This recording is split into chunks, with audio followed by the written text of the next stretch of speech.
Vamos a hoy a ver un poquitito de la anatomía de la mama, los métodos que tenemos para evaluar la mama y cómo la categorizamos para más o menos todos hablar el mismo idioma cuando hacemos imágenes mamarias. Gran problema.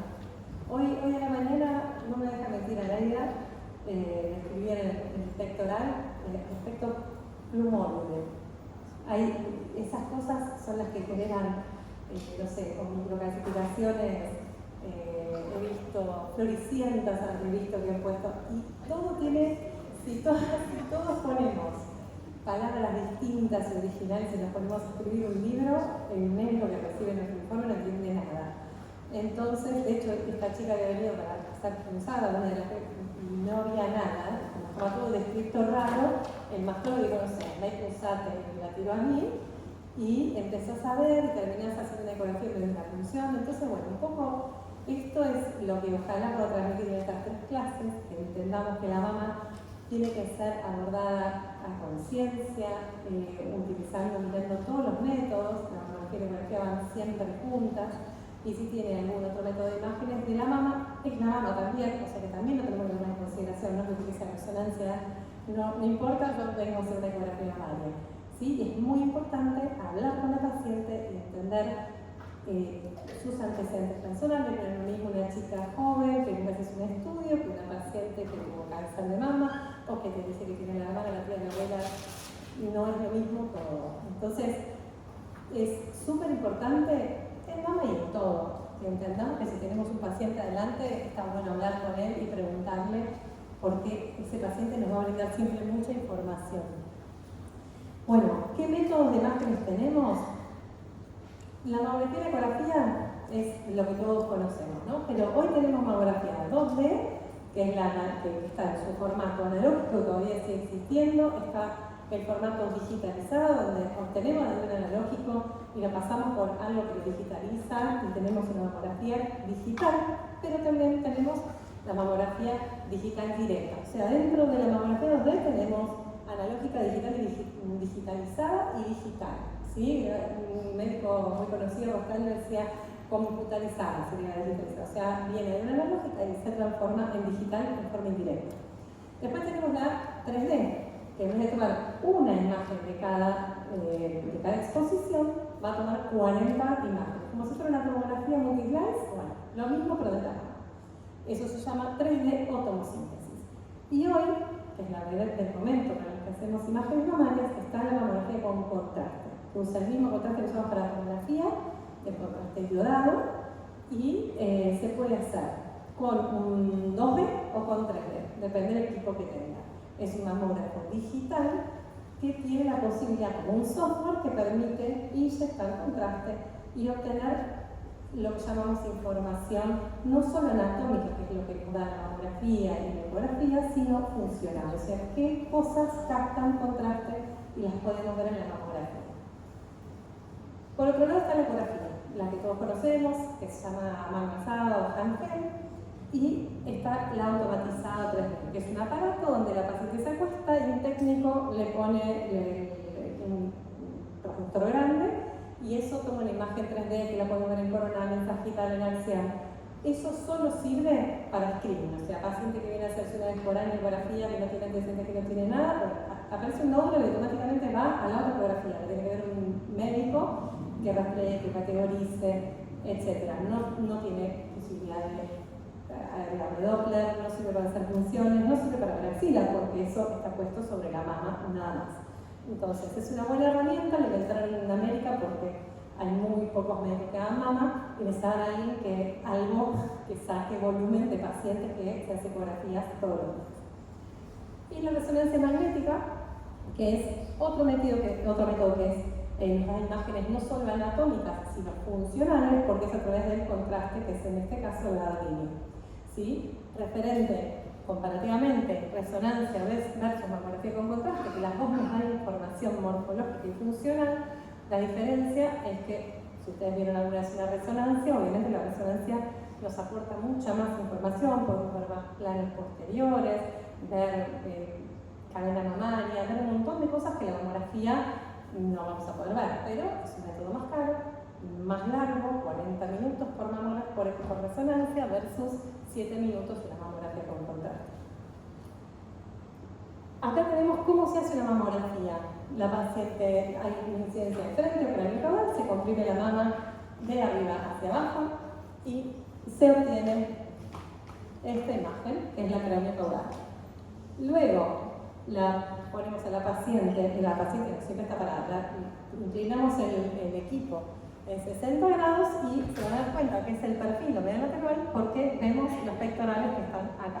Digo para los chicos del primero, los que ya están más avanzados, para esto puede ser muy sencillo.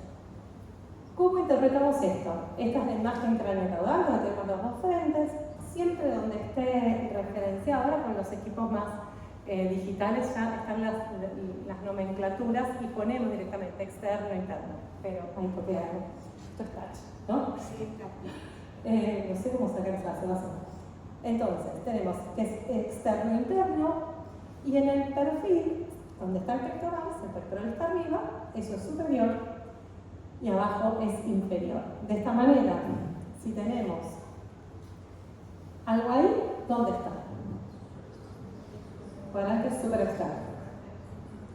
Si tenemos algo acá, hay gente que dice, no parece. Ahí, perfecto. Y ahí, inferior, muy bien. Después tenemos otra manera de ubicar las lesiones, que es como si fueran dos relojes. La vemos a la paciente acostada y le ponemos dos imágenes de relojes en las mamas. Y sabemos que hora 1 y hora 2, en la mama derecha de la paciente, la hora 1 y hora 2 va a ser cuadrante superinterno, pero en la mama izquierda de la paciente va a ser cuadrante superexterno. ¿Sí? Imagínense la paciente acostada. Este tipo de valoración de ubicación lo usamos más en ecografía.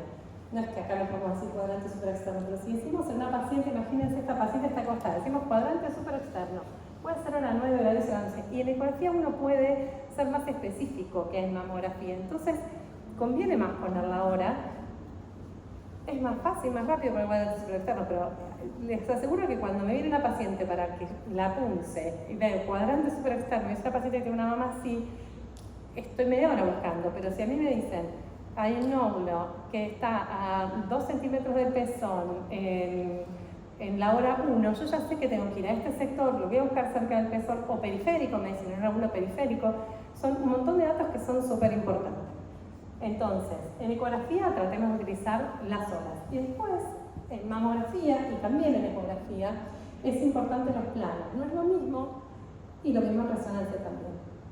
Algo que está subareolar o retroareolar, anterior, que es un poquito más profundo, plano medio o plano posterior pegado al pectoral.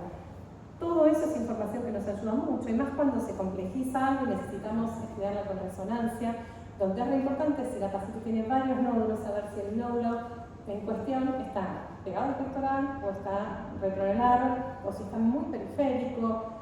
Todo eso es información que ayuda un montón.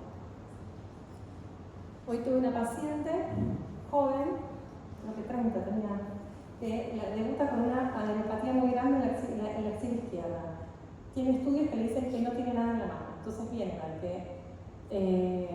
para que yo le evalúe la mama y si le encuentro algo se lo pulse. La axila ya se la pulse hace 15 días. Le dio metástasis de cáncer de mama, pero vino mal estudiado. Entonces, tenía un montón de lesiones y todo al revés. Y se va a hacer resonancia este jueves. Todo tendría que ser al revés, porque esta paciente tendría que haberse hecho mamografía, ecografía derecha, una resonancia, y de todos esos doblitos que tiene el cuadrante superexterno, la resonancia a mí me serviría para ver cuáles captaron, cuáles son los sospechosos en resonancia, que es un método muy específico y sensible, para biopsiar más dirigidamente lo que corresponde. Yo biopsié el que a mi ojo en ecografía es el más grande y el que me parece más sospechoso, pero si uno hace las cosas bien, puede llegar mejor a evitarle que se le haga más largo a la paciente. Esta chica es una chica joven, tiene mucha angustia y tiene muchos nódulos, y la verdad que la resonancia primero nos hubiera venido bien. Pero en este caso yo lo que hice fue escribir muy bien, decir a cuánto están cada nódulo separados entre sí, a cuánto está el pezón, porque ahora y se lo imprimí para que el médico que llame la resonancia el jueves tenga esta información. Eso también tenemos que ser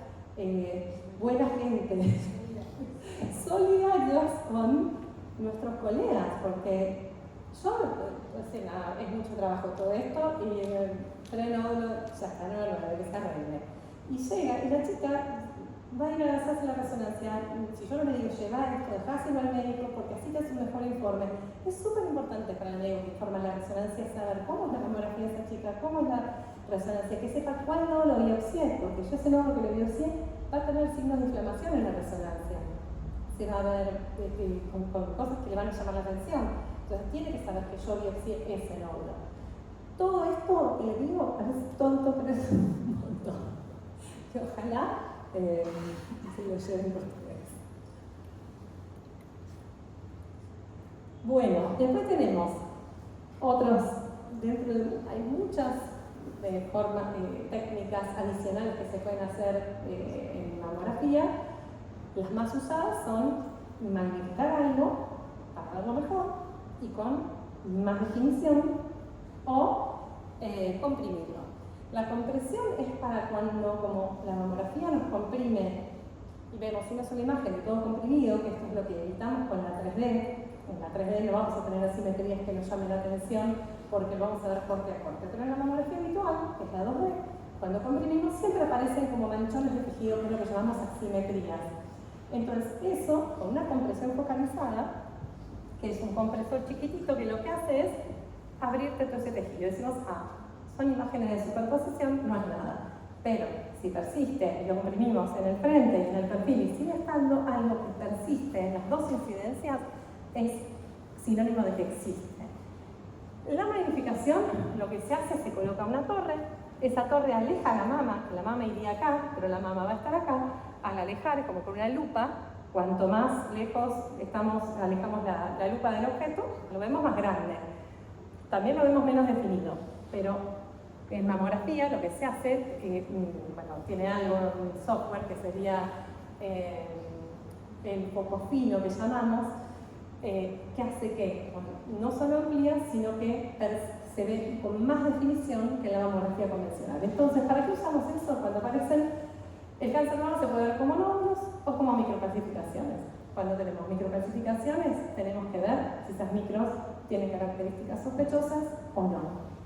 Para verlas mejor, tenemos que ampliarlas, ¿sí?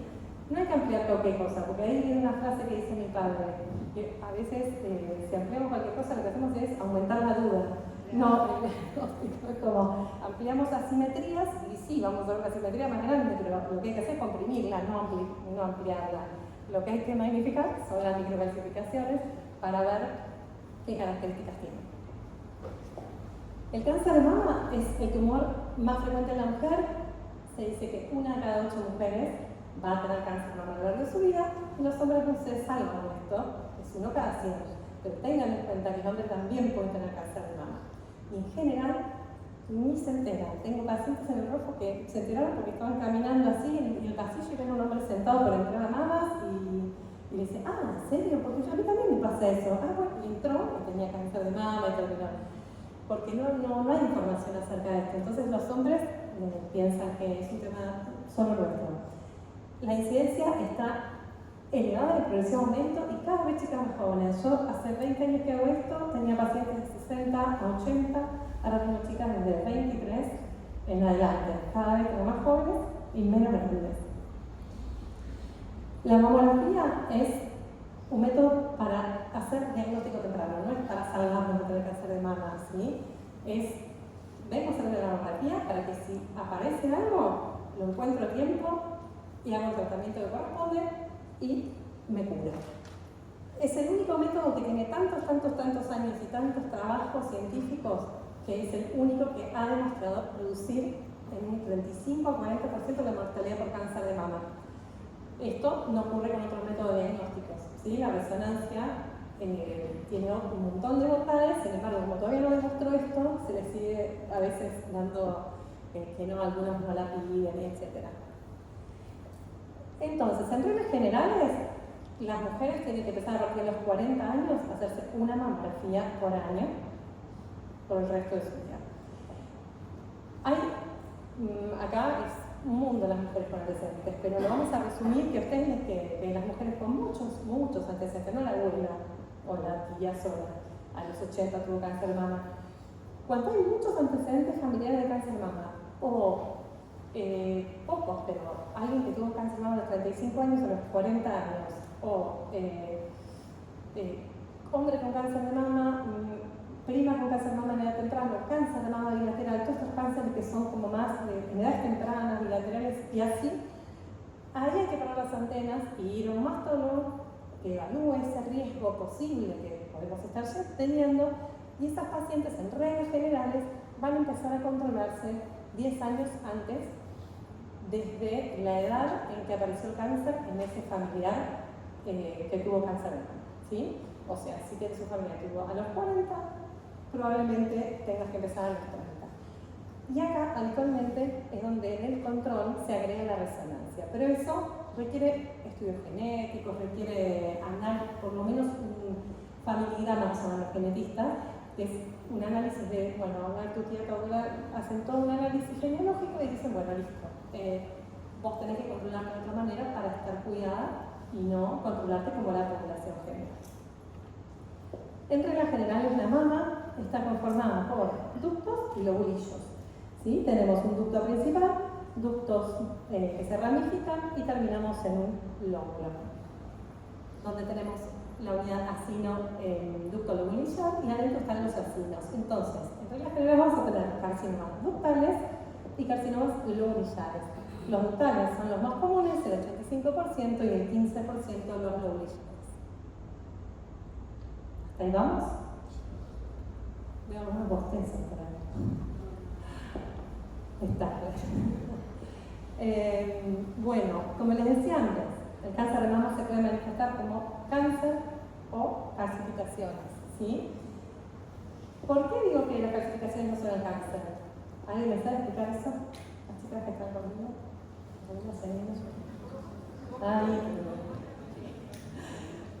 Porque, bueno, están tímidas. ¿Por qué? Porque los conductos, si el conducto se enferma, lo que hace es esta pared, el ducto, no quiero tocar esto porque se rompe todo, se empieza a poner irregular la pared, se empieza a engrosar. Hay secreciones dentro de los ductos que aumentan, se calcifican, y entonces, en vez de, eso pasa habitualmente en los conductos, pero cuando el conducto está sano o los acinos están sanos, las calcificaciones acaban de ser puntiformes y bien redonditas, o acá lineales y bien homogéneas. Pero cuando este ducto está enfermo, esas calcificaciones se acomodan y se moldean de una manera donde pueden, y entonces eso, sacamos una placa y vemos calcificaciones irregulares o que hacen así, se separan porque acá hay un tumor y entonces hay un punto acá, raya, punto, raya, toda esa irregularidad. Y más aún, si eso se empieza a ramificar, ¿sí? Cuando vemos esas calcificaciones finitas porque se van acomodando dentro de un ducto enfermo y se van ramificando, eso es un signo de alta sospecha de cáncer de mama, porque cuanto más ramificación, habla de que está afectando varios ductos, no uno solo. Y cuando está alojado más en los lobulillos, las calcificaciones son más puntiformes, pero irregulares, no redonditas, homogéneas, sino todas distintas, más densas, menos densas, irregulares, ¿sí? Entonces, esa es la forma en que vamos a ver las calcificaciones, pero entendiendo por qué calcificación no es el cáncer, ¿sí? De hecho, les digo esto a ver si así les cierra la situación. Hoy, casi el 90% de los tumores, imagínense un nódulo que puede estar asociado a calcificaciones, van a quimioterapia primero, no se operan como antes. Hacen quimioterapia, se trata de hacer desaparecer el tumor con esa quimioterapia y luego se hace una pequeña cirugía del sector y ahí se ve si en la pieza quirúrgica si finalmente se había muerto todo el tumor con la quimioterapia o no. ¿Qué pasa con las calcificaciones? Las calcificaciones son medio un palo en la rueda para el tema de la neoadjuvancia, porque la neoadjuvancia, las drogas, hacen a veces que esas calcificaciones aumenten, disminuyan, queden igual o desaparezcan. Todas las opciones son válidas con la quimioterapia neoadjuvante. Entonces, ¿qué pasa? A esos pacientes siempre los evaluamos con resonancia, antes y después de la quimioterapia. ¿Qué pasa con estos pacientes que tienen calcificaciones que le aumentaron? O sea, el nódulo desapareció y las calcificaciones tienen un montón ahora, muchas más que antes. Los psicólogos se quieren matar porque dicen, yo le hubiera hecho una cirugía chiquitita así. ¿Por qué? Porque tenemos una resonancia que dice que el nódulo se fue. Lo funcional, que es mucho más importante, la resonancia si no capta, es que no hay. Dice que no hay nada, pero tenemos la mama llena de micros, que hay que hacer una mastectomía igual, solo por las micros. ¿Qué pasa con esa mama de mastectomía? No hay tumor. O sea, todas las calcificaciones son calcificaciones que están en los ductos, pero no son el tumor. Todo lo que está en la pared del ducto se sanó y lo que queda son las calcificaciones. Entonces, siempre las calcificaciones son una manifestación indirecta de los conductos enfermos. Y yo les comento esto de la quimioterapia neoadyuvante porque hoy es algo que van a ver desde todos los días. Vienen todo el tiempo pacientes para evaluar previo a la quimioterapia, post quimioterapia, todo el tiempo. Entonces vamos a ver, cuando están los acinos, las calcificaciones sanas, ¿no? Acinos y ductos sanos. Esas son las formas en que vamos a ver. Y fíjense, cuando tenemos los acinos enfermos, los tubulillos enfermos y los ductos, así. Esta es la diferencia entre una calcificación ductal en un conducto sano y en un conducto enfermo. Más o menos hasta ahí es como para que entendamos qué es lo que tenemos que buscar en una mamografía y en todos los métodos. Es una descripción general anatómica y de qué cosas vamos a encontrar. El BARDA es un sistema que inventaron los americanos, que es el Breast Imaging Reports and Data System, que es para normalizar el informe de los estudios de imágenes, como que le decía antes, y disminuir la discordancia entre la interpretación de todo lo que informamos. Básicamente tiene categoría 0, 1, 2, 3, 4, 5 y 6. La categoría 0 es estudio incompleto, o sea, vemos un nódulo y decimos, no, esto hay que evaluarlo en mamografía, hay que evaluarlo con ecografía. Entonces le ponemos un 0 y queda pendiente. Cuando viene a hacerse la ecografía, le ponemos que es un 2, que es un 3 o un 4 biopsia. El 1 es que le hicimos todo el estudio y no hay absolutamente nada. En mamo, en eco, en redes, o sea, todo normal, no hay ni un hallazgo, ni siquiera benigno. Valor predictivo positivo, 0. El 2 es que hay un... Se me fue 2, 3. El 2 es que hay hallazgos benignos, pero también tienen 0% de probabilidad de malignidad. El 3 tiene menos del 2% de probabilidad de malignidad, entonces hay que controlarlo cada 6 meses con el estudio en el que se vio. El 4 es un poco amplio porque fíjense que tiene una probabilidad de ser maligno del 2 al 95%. Entonces lo tuvieron que dividir en A, B y C porque era un montón del 2 al 95, es lo mismo que decir nada. Entonces, el A va del 2 al 10, del 10 al 50 y del 50 al 95. El 5 es más del 95 y el 6 es que ya está biopsiado y es positivo. El 6 lo usamos mucho en las pacientes que yo les digo que van a quimioterapia neoadyuvante, porque les hacemos el primer control, le hacemos la biopsia, ya viene con la biopsia. Entonces la vemos antes de que empiece el tratamiento. Decimos, un nódulo ya biopsiado va a ir al 6.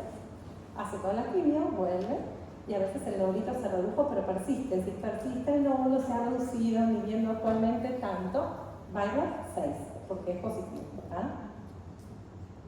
El VIRAD es para mamografía, ecografía y para resonancia. Básicamente, lo que habla en la mamografía es de nódulos, asimetrías y de calcificación, que son las tres cosas que en general las asimetrías terminan siendo nódulos muchas veces, o unos nódulos que hoy se llaman en ecografía de tipo áreas de no más ecográficas. Y todo va a estar categorizado en imágenes típicas de benignidad, imágenes moderadamente sospechosas o altamente sospechosas. Habitualmente hacemos la mamografía y en general en Argentina hacemos mucha ecografía. La ecografía debería hacerse en los pacientes seleccionados que tienen mucha glándula, que las llamamos mamas densas, y que la mamografía, imagínense que toda la glándula es blanca y el nódulo es blanco, nos queda oculto ese nódulo. Entonces en esas pacientes la sensibilidad de la mamografía, que es de un 75%, se reduce un 30 a un 50%. Por eso es sí o sí necesario complementar con ecografía mamária. ¿Sí? Acá hacemos ecografías hasta los pacientes que tienen toda la mama adiposa, pero porque es como, hay una costumbre de poner mamoeco, sin pensar si ese paciente necesita una eco. Es así acá, no sé cómo serán los países de todos ustedes. Entonces, hoy acá hacemos mamo y eco. Si encontramos algo en la mamografía, alguna simetría, le vamos a hacer una focalizada y seguramente después también una ecografía. Y si vemos micros, vamos a hacer una magnificación. Y vamos a hacer una categorización final. Entonces, acá en el barrio tenemos categorización para la clasificación, para los nódulos y para las asimetrías. Vamos a ver, acá tenemos las típicamente benignas, las sospechosas y también las clasificaciones, es súper importante la distribución. Respecto a la morfología de las benignas, vamos rápido. Tenemos las que son típicamente como poliédricas, que son dérmicas. En riel de tranvía, las llamaban antes. Antes ponían nombres como muy exóticos. Clasificaciones en riel de tranvía. En pochoclos, hoy se llaman coarcas heterogéneas. En vara, hoy se llaman lineales. Redonda digo hoy porque el Viral se va actualizando y ya esas palabras que uno las tiene incorporadas ya se fueron como borrando en Viral. Redondas o puntiformes, son redondas o puntiformes, dependiendo si son más grandes o más chiquitas. Ahora en el último Viral lo pusieron como redondas y fin, pero básicamente sería eso. Después tenemos en anillo, distróficas, que suelen estar luego de cirugías. Y estas de leche cálcica que a veces pueden llegar a confusiones. Acá es importante que si ustedes ven clasificaciones así como llamábamos antes, TCAPs, como de estar en casitas de té, así van a estar en la incidencia de perfil, pero en la incidencia de frente van a estar redonditas. Y eso es lo que hace que no manden a biopsiar este tipo de clasificaciones. Los hilos de sutura ya no se clasifican más. Algo cambió en los hilos de sutura. Casi no vemos más hilos de sutura clasificados. Bueno, una vez vi en un simposio muy grande al Dr. Cycles, que es uno de los, se debe tener 90 años, que escribe en Viral, y él dijo, yo me sorprendí porque él mostraba casos de microclasificaciones y, como yo les dije, está la morfología y la distribución, cómo están ubicadas en la mano esas clasificaciones. Es nada más importante la distribución que a la morfología. Entonces, primero decía, bueno, están distribuidas agrupadas. Eso ya es un viral. Si están distribuidas en forma segmentaria, habla de muchos ductos. Entonces ya ahí es un viral sospechoso. Entonces, me pareció súper importante. Yo hacía muchos años, ya hacía mama y siempre todo me había enseñado a empezar por la morfología y después por la distribución. Pero la verdad que él tiene razón.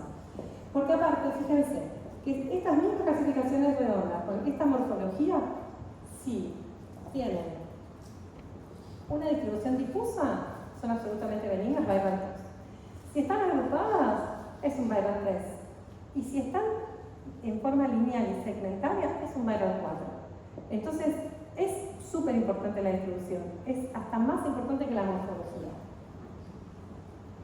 La distribución puede ser difusa, regional, agrupada, lineal o segmentaria. Lineal o segmentaria ya es viral 4, sea como sea la micro, no importa cómo sea. Agrupada habitualmente va a ser para control y difusa y regional, sobre todo difusa, va a ser normal. Acá tenemos entonces una distribución difusa, una distribución regional, que puede ser cáncer, dependiendo de la morfología, o puede ser patología benigna. Agrupadas, lineales y segmentarias.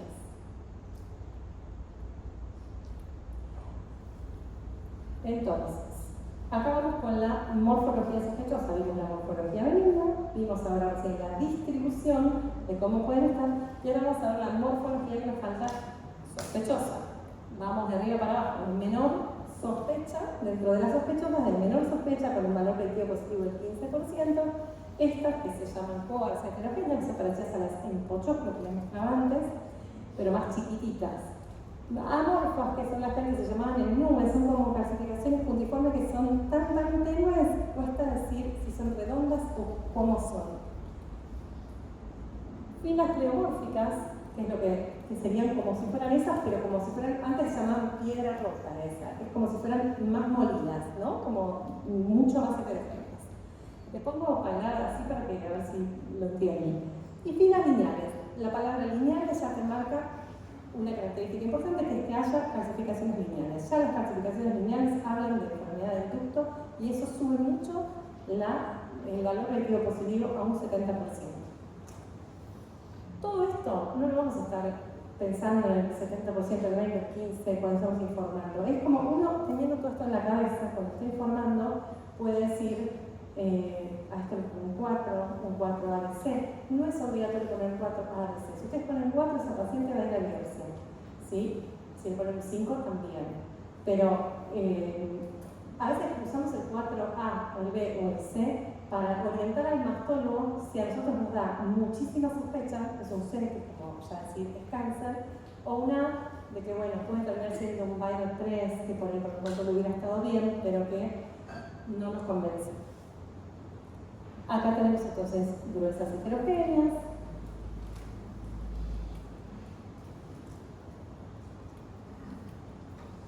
¿Y qué pasa con las gruesas heterogéneas?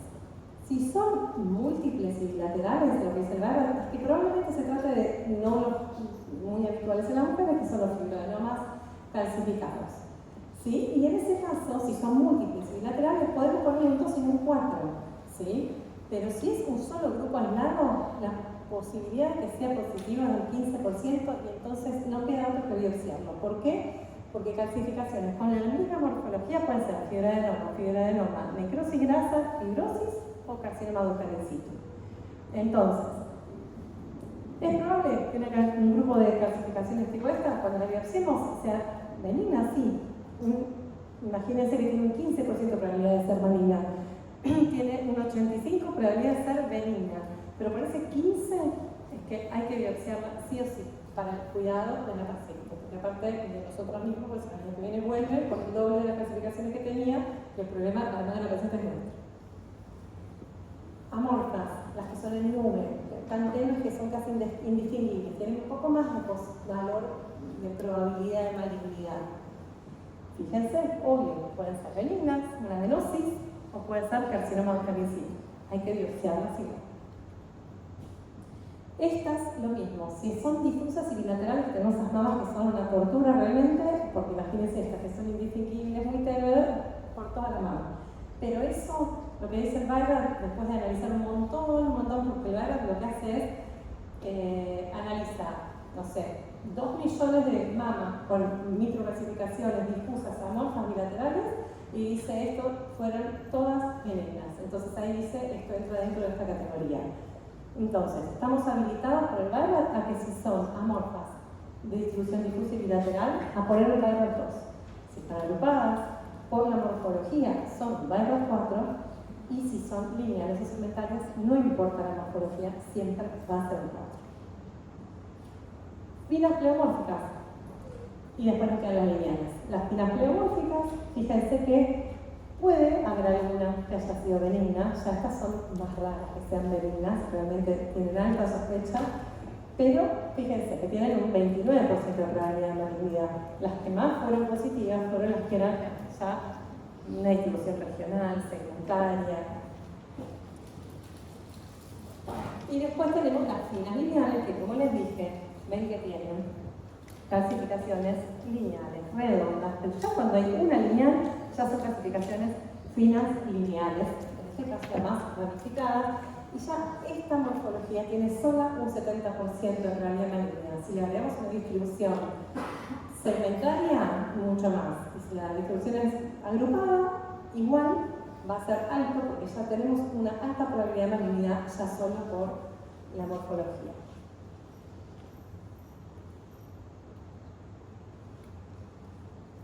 Siempre va a ser a biopsia, Viral 4 o Viral 5. No me voy a volver loco con esto, no pasa nada. Vamos a las asimetrías. Las asimetrías las tenemos que diferenciar de lo que son nódulos o masas.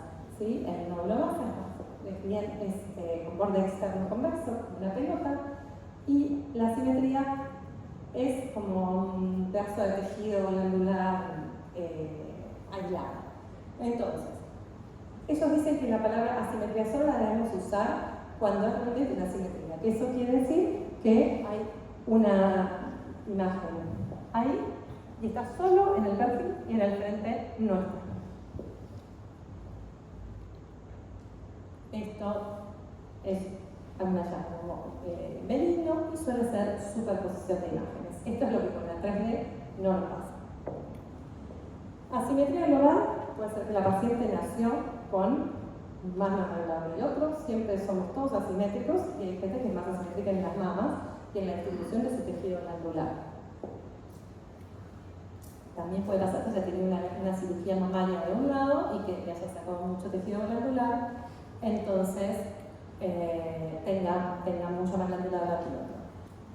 Un 3% de los estudios mamográficos pueden tener estas asimetrías. Puede ser una variante en el desarrollo, como decía recién, o estimulación hormonal. Sin embargo, hay que tener en cuenta también la pérdida de peso, el reemplazo de terapia hormonal, antecedentes quirúrgicos, la técnica de la imagen y la posición de la paciente. Es súper importante tener una buena técnica de mamografía, súper importante. Ocasionalmente puede indicar la presencia de cáncer si se corresponde con un hallazgo palpable. En este contexto se debe valorar a la paciente con técnicas adicionales. Obvio que todo dentro de los textos. Si la paciente tiene esto y se palpa una cosa dura como la mesa, no vamos a decir de glándula, ¿sí? Si en cambio si tiene esto, tocamos las mamas, la paciente no se palpa nada, le decimos, tenemos dudas, le decimos, ¿tenemos la mamografía de los últimos 3 a 5 años? Y si esa simetría está en los últimos 5 años, nada que permanezca quietito durante 5 años es nada. Eso es súper importante también. No se sientan en la obligación de decir, o dar un veredicto de algo, sin pedir los estudios, que nadie los apura. O sea, pueden decirle al paciente, miren, está todo bien, quédese tranquila, tráiganme los estudios que los voy a ver y voy a realizar la prospectiva. La señora va a estar feliz de que ustedes le estén dedicando tiempo, atención y que evalúen todo. Y ustedes van a estar tranquilos de poder ver todo eso. Ustedes miran para atrás y todo estaba igual con el tiempo, entonces eso nos da una tranquilidad enorme para decir que eso no es nada, que eso es una simetría glandular que la señora tiene desde siempre. Y yo lo que hago en esos casos es además decirle a la señora que lo recuerde para el resto de su vida y que cada vez que se va a hacer un estudio se lo diga al técnico, para que se lo diga al médico, para que no le vuelvan a poner, porque estos pacientes que tienen asimetrías vuelven y van a un DCI, a la morota, a una Malipú, y vuelven con como que la compresión o la biopsia, y entonces es todo un trabajo enorme. Si uno ya lo deja sentado en el informe y dice, esta asimetría se encuentra estable desde el 2017, ya está, van 2, no hay nada más que hacer. Aparte esto le genera mucha ansiedad a la gente, bla. Asimetría focal. Acá ya estamos más complicadas. Una asimetría focal es algo que está en las dos incidencias, ¿sí? Algo que está en las dos incidencias es algo que existe de verdad, ¿sí? Y tenemos que ver de qué se trata. Entonces, ¿puede ser un tejido asimétrico? Sí. ¿Puede ser superposición de imágenes? Sí, lo vamos a ver con la compresión y otras técnicas. Pero también puede ser una lesión maligna. Entonces, mamografías anteriores, si no están disponibles, pero no se palpa, lo buscamos por ecografía, no vemos nada, lo que corresponde hacer y que es la mejor manera de cuidar a esa paciente es colocar un Viper 3 y que vuelva en 6 meses a hacerse otra mamografía y por 2 años hacer esos controles cada 6 meses para ver que esa asimetría se queda ahí.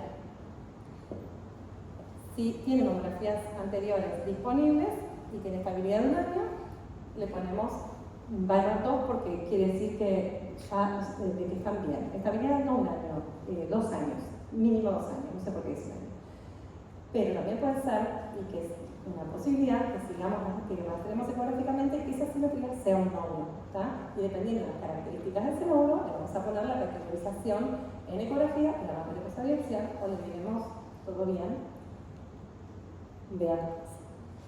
Estas, se los comento 2 segundos y olvídenselo, porque esto se sacó, todavía no se imprimió hasta la edición del Viper, pero esto se elimina porque era el nódulo que no viste el año pasado y que creció este año. Nadie pone, yo no vi el nódulo el año pasado y ahora está más grande. Entonces se borró porque es algo que nadie usa, nadie va a estar diciendo esto en su vida. Por suerte no pasa muy seguido, pero así que como nadie lo usó en los últimos 5 años, esto de la simetría y desarrollo se fue. Bien, ya vimos asimetrías y ahora los nódulos o masas. Esto es lo que más vamos a hablar.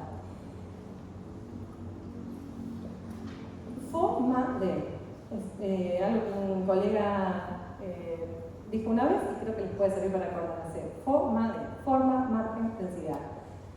Esta es la manera en que uno debe pensar cuando ve un nódulo. ¿Qué forma tiene? ¿Qué margen tiene?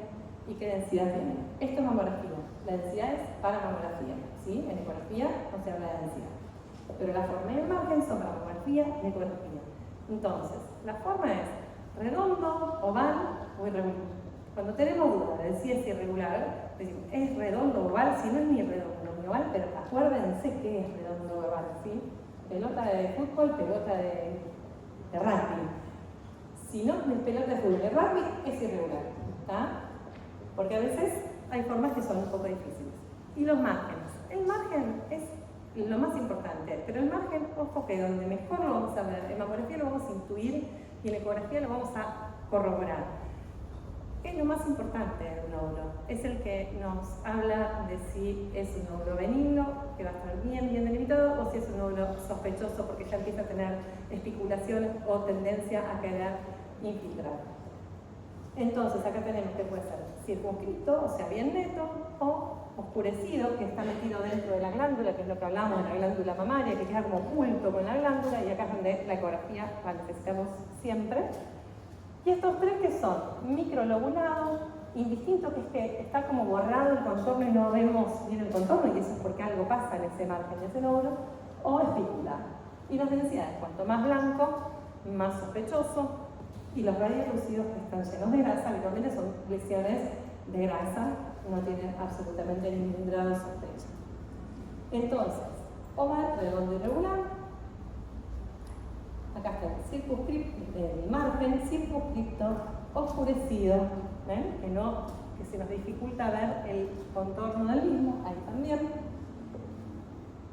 Microlobulado, también muestro las imágenes del libro del Weiber. Microlobulado, indistinto, que es el que no se define. ¿Ven que no pueden definir el contorno? Ojo que va a pasar, que eso cuando uno lee todo el Weiber, ves que acá tenemos un margen que sí se define, pero hay margen que no. Acá podemos decir que también hay margen que no. Ese está todo indefinido. Esa hay una parte que... ¿Qué dice el Weiber? El nódulo, el margen de un nódulo debe ser descrito y valorado por su morfología de mayor sospecha, por lo que más sospecha tiene. O sea, si tenemos un nódulo todo definido, pero hay una parte con una estípula, eso es lo que va a decir Weiber 4. ¿Sí? Eso es lo que nos deja. De hecho, en el Weiber lo describe como si fuera un reloj, que dice de hora tanto a tanto, es circunscrito de tanto a tanto, es irregular, microlobulado.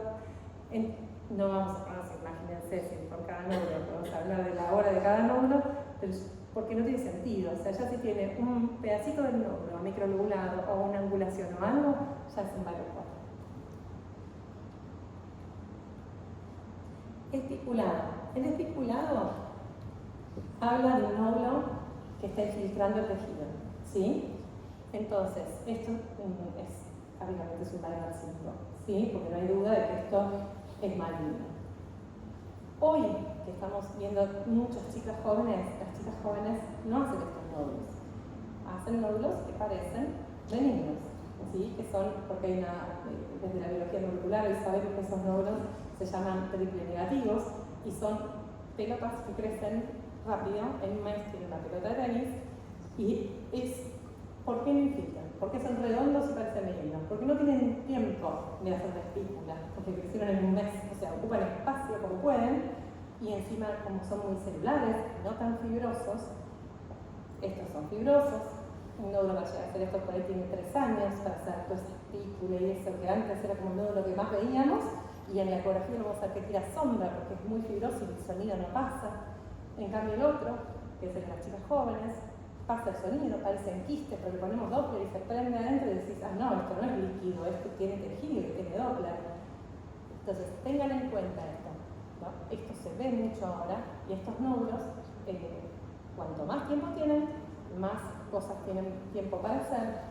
Estos son los nódulos que más vemos que llevan tiempo, los luminales, en las personas más mayores. En cambio, en las chicas jóvenes tenemos nódulos que son un gran desafío diario de no pensar que son cosas pequeñas. Y ahí es donde vuelvo al principio de la charla. Es importante hablar con la paciente, que es un ser humano que piensa y que sabe lo que le pasa. Y si ella ahí te va a decir esto, me apareció en un mes, yo no lo tenía. Habitualmente son chicas que nunca se hicieron ningún estudio. Entonces ahí habla y ya, por más neto, redondito, y cara de bueno que tenga, si le aparece en un mes, eso ya es un par de suerte. Porque la clínica siempre es soberana y un nódulo que creció, que no estaba antes y ahora está, es el 4 de biopsia.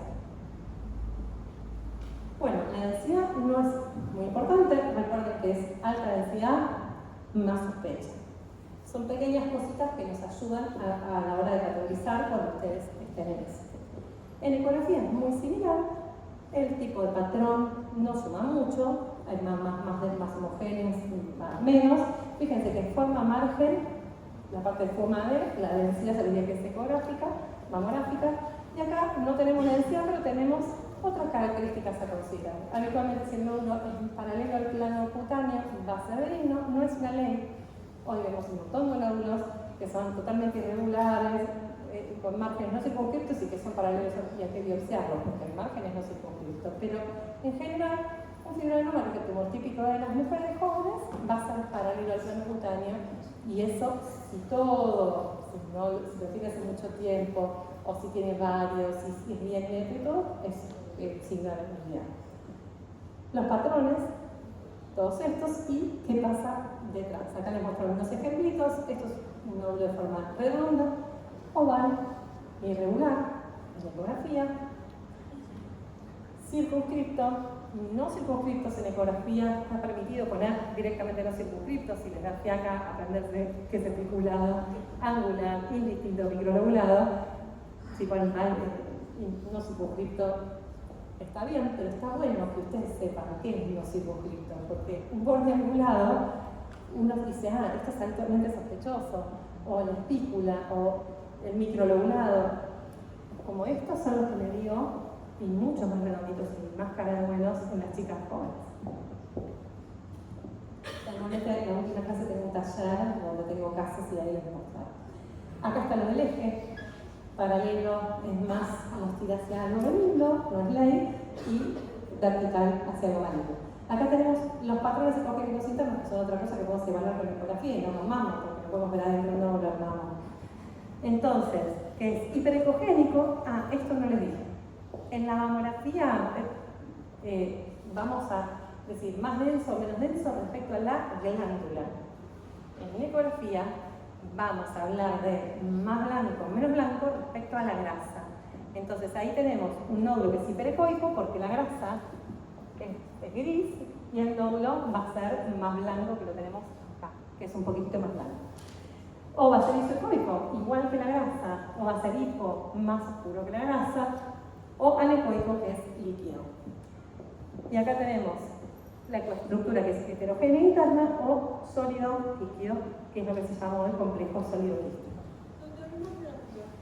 Cuando estoy viendo un nódulo en ecografía, después de que lo pulsaron, ¿qué podría haber que me haga pensar como que es porque lo pulsaron, si que no me lo dice la paciente? ¿Qué puede cambiar en un nódulo antes de ser biopsiado? A veces lo que te puede quedar es, pero eso dura unos días.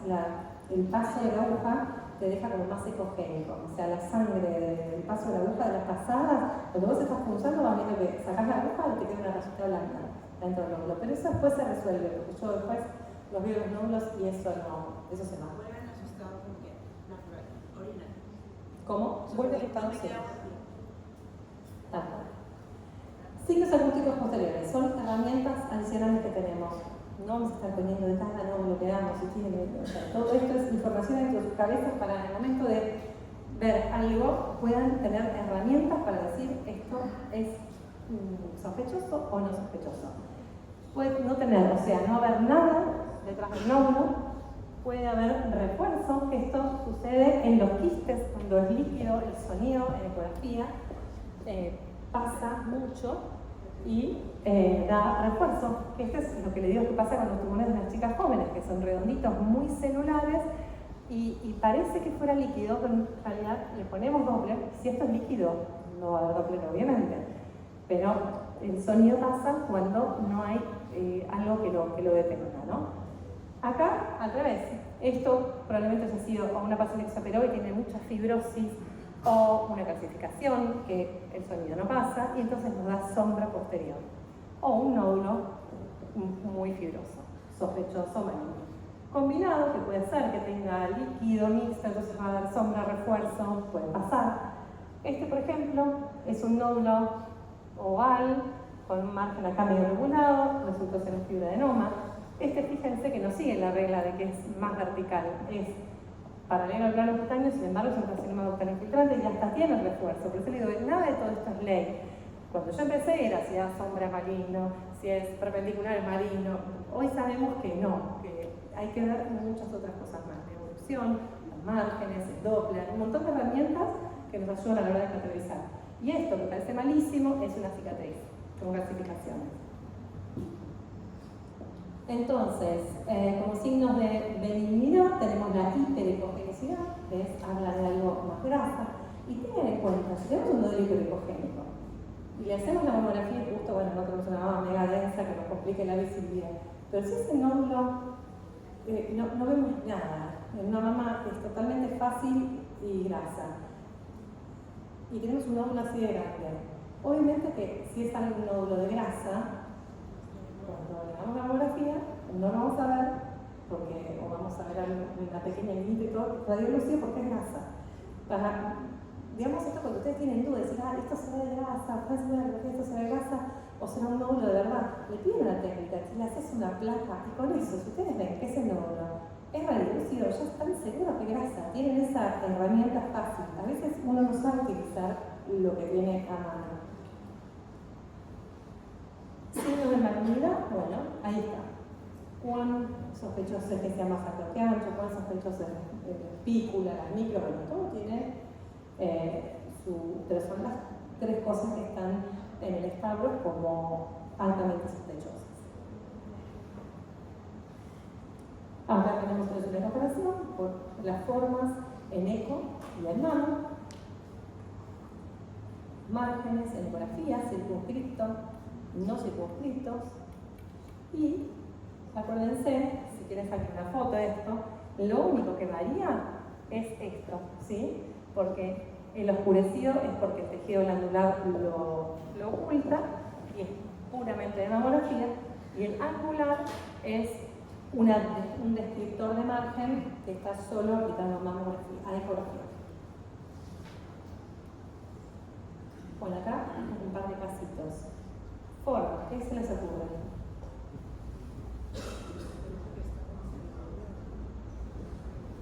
Estoy mirando, son las 11 de la noche.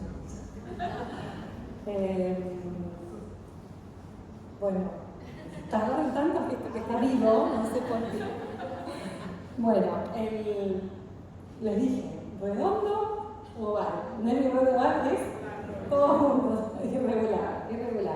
¿Está? Y fíjense, tienen eso en la mamografía y están viendo esto. Entonces, ya, ¿qué les parecería? ¿Qué va a ir a hacer esto? Bueno, no sé lo que es un 5 tampoco, un 4. Entonces, es irregular, tiene unas espículas difíciles de ver, yo diría más microlobulado. Esto está sacado en vagas, pero bueno, puede haber, importa si vos le pusiste microlobulado, yo le puse espículado, vos le pusiste angulado, no importa que le pongamos un 4 todos, ¿sí? Es lo más importante, porque ese paciente, yo prefiero que si empiezan a hacer ecografía mamaria y tienen duda, la mandan a biopsiar antes que se coman algo, porque el comerse algo es que vuelven un año, y cuando vuelven un año, o en 6 meses el nódulo mide el doble y ahí nos agarramos toda la cabeza. Pero si cae en alguien que cuando llega a la biopsia dice, No, la verdad que me parece que es mucho, no es necesario biopsia, lo podemos controlar. Es una biopsia y no, es mucho peor que venga 6 meses después o un año después con un nódulo el doble de tamaño. Entonces, un nódulo siempre debe ser juzgado en base a la característica más sospechosa, ya lo dijimos. Un nódulo mayormente circunscrito con un pequeño sector indefinido debe ser categorizado como 4. Siempre comparar con estudios previos. Si no los tiene, no se muere nadie. La mamografía no es una emergencia nacional, le dice la señora, tráigamelas y se lo informan con tranquilidad. Nadie los apura. Si la lesión ha sido evaluada mediante punción, deberá ponerse ese nódulo que puede ser sospechoso, pero que fue evaluado por punción y dio benigno, hay que poner, fue evaluado mediante punción con resultado de benignidad. Bypass 2, fin de la historia ahí. Y entonces en los subsiguientes controles, los médicos saben, porque a veces los pacientes van paseando por todos los centros médicos y no van al mismo lugar y no los ve el propio médico. Si hay correlación de la imagen con la clínica, ecografía y resonancia, es importante que lo mencionemos, porque la mama es de la misma paciente, aunque la veamos por todos los métodos distintos. Esto es un dibujo que hizo mi primer residente del Rojo, que hoy es un médico distinguido, y esto hacía nosotros, ¿no? Estamos mirando la mamografía y correlacionando nódulos. Se ve que lo volvió un poco loco y empieza eso. Entonces, cuando tenemos una mamografía, vamos a decir, bueno, esto va a ser algo, pero lo vamos a corroborar con la ecografía, porque una imagen nodal, lo voy a mostrar ahora, una imagen X, ya estamos terminando, quedan 2 días. Pónganse las pilas que ya terminamos. Hay un nódulo. Le hacemos la ecografía y ese nódulo, si antes en un barro más viejito le poníamos 3 y la señora venía por ese nódulo cada 6 meses, con los ovarios acá. Y era un quiste. Entonces lo que definieron es no tiene sentido enloquecer a estas mujeres, además de que ellos piensan en el costo que llevaban en hacerle tanto mamografía a la señora para el bolsillo de los norteamericanos. Entonces decidieron que eso se debe hacer una ecografía. Entonces cuando le haces una ecografía algo que podría haber sido un 3 por mamografía, pasa a ser un 2. Pero también puede ser que cuando vemos adentro de ese nódulo sea un quiste complicado o espeso, que a veces nos llamamos que son esos quistes que sangran para adentro. Y eso es un bypass 3. Si tiene muchos de esos, le vamos a poner bypass 2 a veces. Pero si ese adentro vemos que es sólido, pero es un nódulo circunscripto, va a ser un bypass 3 y lo vamos a controlar en 6 meses. Pero también puede pasar que cuando lo veamos sea un quiste complejo sólido quístico, con áreas papilares Doppler positivas adentro, o un nódulo que sea con características de sospecha, porque como ya les dije, en la mamografía vamos a intuir los márgenes, pero en la ecografía es donde vamos a decir el margen es así o así, y ahí vamos a categorizar. Entonces, como algoritmo final, si tenemos una simetría, vamos a hacerle incidencias adicionales para ver si es una simetría y para ver si es un nódulo, y si es un nódulo sigue el algoritmo de la ecografía, ver el margen y ver qué categoriza. Si es una simetría, vamos a ver si tiene traducción ecográfica. Si no tiene traducción ecográfica, va a hacer un seguimiento por mamografía cada 6 meses. En el caso de un nódulo, en el caso de una simetría con traducción ecográfica, habitualmente va a seguir el algoritmo de nódulo. Cuando tenemos un nódulo de forma redonda o oval y bien circunscrito, o sea, lo que diríamos que es un nódulo de aspecto benigno, pero se controlan cada 2 años por seguridad, porque es un nódulo que tiene menos del 2% de probabilidad de malignidad y puede ser controlado cada 6 meses por 2 años, pero hay que controlarlo. Entonces, si tenemos un nódulo único, se va a hacer la ecografía y una vez que se defina todo esto, si es un nódulo es sólido con aspecto de benignidad, control cada 6 meses, como decía recién. Si es un nódulo de aspecto sospechoso, va a ir al 4, se punza. Si ese nódulo mamográfico es un quiste simple, va a ser un bypass 2, control en un año. Y si es un quiste complejo, sólido quístico, sigue el mismo camino que este variante. Ya se me ha alterado la flechita. Después tenemos la posibilidad de un nódulo que sea de forma irregular y márgenes indistintos o articulados o cualquiera de esos márgenes sospechosos. En este caso, va a ir a biopsia. En ese caso va a ser bypass 4 y va a ir a biopsia. perdón, me parece que ya es un montón de información. Si pueden tratar de, no sé, acá